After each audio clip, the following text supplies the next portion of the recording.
So a couple quick things. Number one, you need buildup here. Looks like somebody's tried to solve this problem before and just added rubber. This needs a sheet of plywood or a sheet of insulation on here.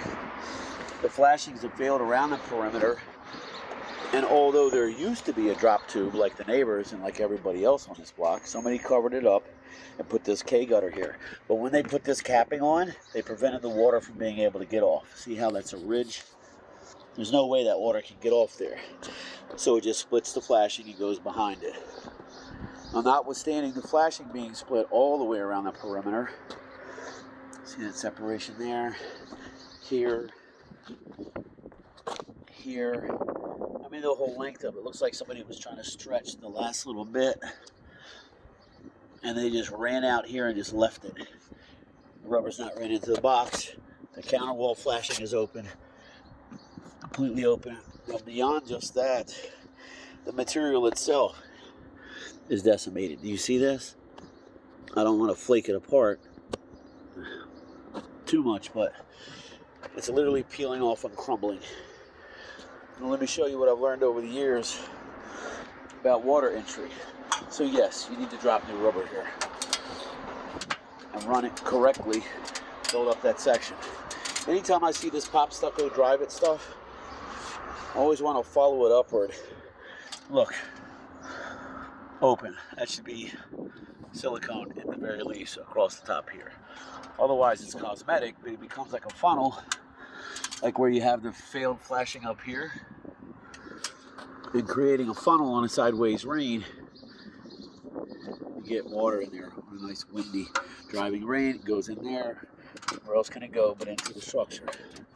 Now, considering the shape of this roof, I wanted to check out this roof. The material here also has shown signs of failure, but because it's such a great slope, that's what saved it, per se, but it has not saved the flashing. If I had my key in my hand, I could stick that right down in there to show you. Now, let's look at the top.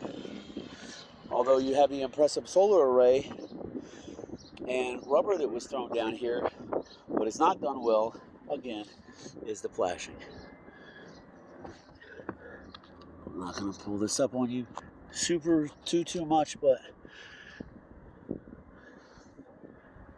see what I'm saying? Now, this is magnificent, but you really should protect the roof underneath of here. Let's see if somebody's got it. Yeah, over there they installed a reflectant, because Mr. Sun will dry out this roof and cause you problems. You don't want to re-roof this a couple years from now and have to move all these panels and then put them back. You coat it and you get a brush right underneath there all the way around. But again, this is what I wanted to check. Look, you don't have to be a roofer to realize that this flashing has failed everywhere. And I don't want down the line for there to be any surprises and say, well, you looked at the porch, why didn't you look at the... Golly, look at that. It's like your toes showing through an old pair of socks. And it's everywhere.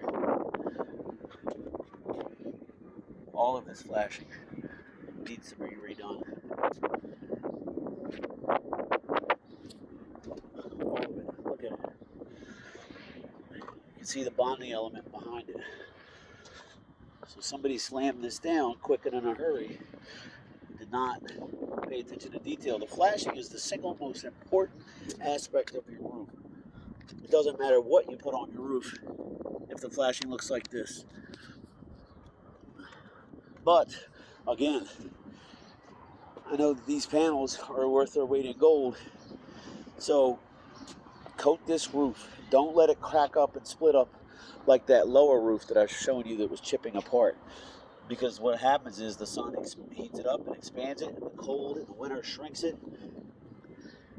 And rubber has more of a life than the old hot asphalt systems. But if the flashing's wide open, you'll start getting water in and not even know it. If you put your fingers like this, you can think there's the top layer, there's the wood layer underneath it, the framing, then the insulation, then the sheetrock or plaster, whatever you may have. So you have a leak up here a year before you even see it through your ceiling. Why is that? Because your flashing's wide open and done. Like I said, it looks like somebody was in a hurry to get out, get in and get out, and it was not put on well. It's not supposed to be put on as thin as possible. It's supposed to be put on a 1/4 inch thick. Specifically says that on the manufacturer's recommendations for installation on the side of the can. So I don't know what happened here. I just don't want there to be any stone left unturned. I'll give you a price for reflashing all this and that stack and that chimney, because any roof perforation and intersections are super important, because that's where you're going to take water on. I'll give you a price to replace the lower roof. This has got a good enough slope. It could just be reflashed and coated. This should be reflashed and coated, but at the very least, this needs to be reflashed, this needs to be reflashed, and that needs a new roof system down yonder. Let me take a look at that. So yeah, you've got about 12 square that needs to be coated before it starts cracking up and splitting up. You've got a little over a square here that needs to be flash closed. And it would not hurt to recoat it, but like I said, the pitch is what saved you, keeping this material from holding standing water. And then you've got